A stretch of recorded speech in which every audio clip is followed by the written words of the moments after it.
sweet perfumes of incense, graceful rooms of alabaster stone, all I ever wanted.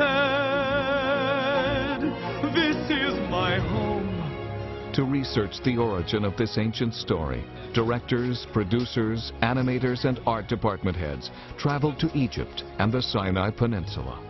It is unbelievable. I think the biggest advantage of our going to Egypt was getting the chance to walk through the same places that Moses would have been and put us in that environment where he was. That I could see what it's like to build one of these enormous, pyramids and temples.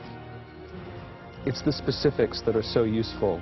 The names of birds, the sound of sparrows in the Valley of the Kings. These are the sort of details that may show up in a lyric. Quality of light alone could be enough to inspire a sequence.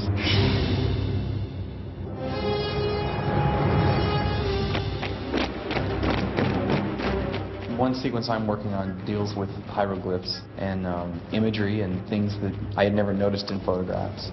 It definitely adds to the textural quality of the film if you can get a little actual texture, yourself.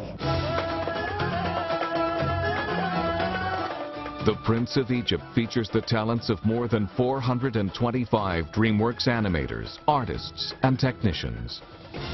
This is the family coming together. Tell us straight out.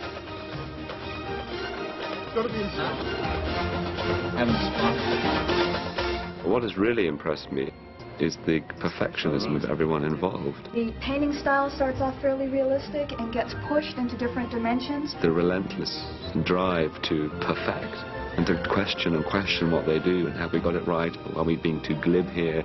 Is it too dark? Is it too serious? That wall is the distance between life and death for her child. The level of artistry, of graphic artistry, and the intelligence of the scenes, that impressed me hugely. When he says my son, I'd actually have him put his hands on Moses, touch him on both shoulders, and Moses takes himself not only out of the light, but removes himself from his father's touch. And then you go to your shot where he disappears out of the light.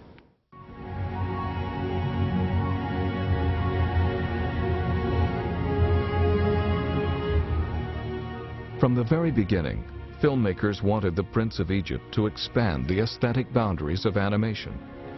For inspiration, they looked to 19th century French illustrator Gustave Doré for his dramatic use of light, to Impressionist painter Claude Monet for his handling of color and place, and to film director David Lean for his epic sense of cinema and scale.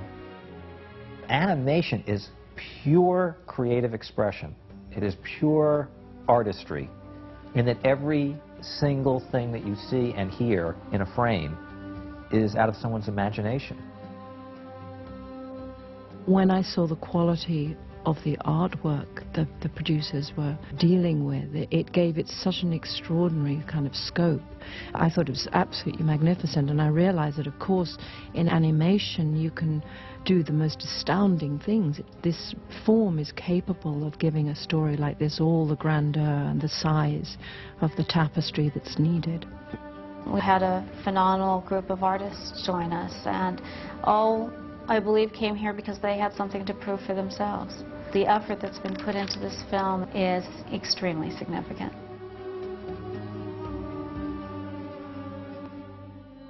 To help design the look of the film, DreamWorks background supervisors traveled to Death Valley, California. Producers said, you're going to be painting the film, you're going to be designing the colors and the landscapes and the textures, so you're going to need to know somewhat of what it's like. So they said, well, pretty much pick a place. Well, Death Valley is perfect because I think it's the closest thing to Sinai that this country has to offer.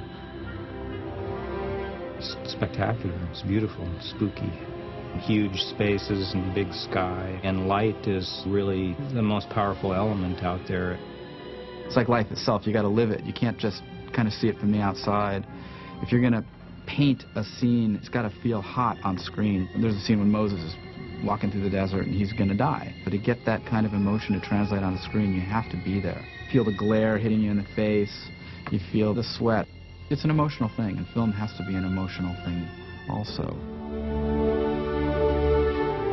The original design and art direction of the Prince of Egypt required DreamWorks artists to create an equally innovative look for the characters. It's a new style, and it's a very realistic style. So we're not drawing cartoony rabbits or mice, we're drawing real human beings. I think every animator puts a lot of himself in the character. We actually close our doors and act the scenes out before we start drawing them. Then we start to try to put it on paper. I use the mirror a lot. I have a mirror in front of myself and just draw the funny faces and hands and difficult angles and stuff like that. I just use a lot of influences from my own life if I can get it. I try and do things that are natural. Hopefully the Moses-mother relationship comes off like that too. I made it so she's always touching him. She's trying to console him, and my mother would do that whenever I got too upset. And those things I definitely pulled from my own family. It's all come from your heart. I mean, there's nothing really can fake. All what you do, it's all on the screen. I mean, that was certainly a long time ago. I went to the recording sessions, and it was very helpful because Jeff Goldblum, he has this very personal way of moving and gestures and things that he does. Oh, my good prince. She's exhausted from the day's work. He got my mannerisms somewhat, and what I was trying to do here, and it's just very fun for me to see. He did a great job, I think. Animation can be so real. You find yourself being moved by this beautifully animated person, and it's just amazing. And didn't realize how animated I was until I saw myself on film. I was like, oh God, I do that. You will show the proper respect for a prince of Egypt. But I am showing you all the respect you deserve. None! Michelle Pfeiffer, I was really stunned by the way she was just going onto the mic, getting the room dark, and just bang, the scene was there. So I'm trying to get the same kind of feel for the character. My wife is a big inspiration as well for the childish kind of side of Tzipporah. Have I taught you nothing? You mustn't be so hard on yourself, Your Majesty. You did all you could to raise worthy sons. At the beginning, I was not sure that the fat guy was supposed to be Steve, but when I heard the voice of Steve Martin, I thought they fit very well together. Yes, Your Greatness. It's not your fault your sons learn nothing. And with Martin Short, I thought it worked very well. And I love those two actors. Oh, my new thing! Oh!